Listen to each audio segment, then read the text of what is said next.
Thank you, Kate. We're also uncovering new information tonight about the murder of a doctor in his East Providence home. As we've reported, police say the suspect, 21-year-old Owen Morris, was a patient of the victim, Dr. Clive Bridgham, but police still haven't revealed details about what the motive might have been. Eyewitness News reporter Kim Kalunian's been combing through court documents and talked to a former neighbor of Bridgham. She joins us now with what that neighbor had to say. Kim?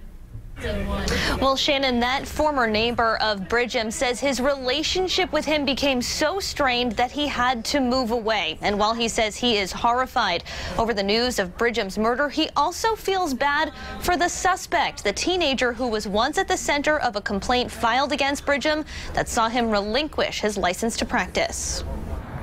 Crime scene tape at a home near the edge of Bridgham Farm in East Providence, where police found a descendant of the prominent Bridgham family dead inside.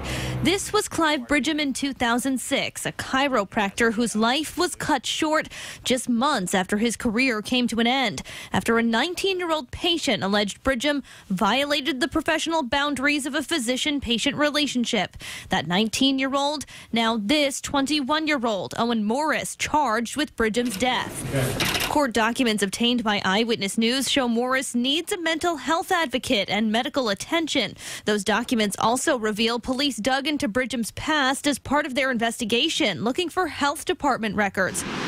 I spoke over the phone with a former neighbor of Bridgham's who says he felt the chiropractor was a danger to children and young adults. And although he is horrified Bridgham was murdered, he also says it doesn't come as a surprise. In a 1999 police report, a neighbor claims Bridgham sexually assaulted a 12-year-old boy. That boy's family declined to pursue charges. And I did ask the Department of Health today if there were other formal complaints made against Bridgham. A spokesman tells me he cannot go into the specifics of any single complaint, nor can he disclose how many of those complaints were filed. Live in the newsroom tonight, I'm Kim Kalunian, Eyewitness News.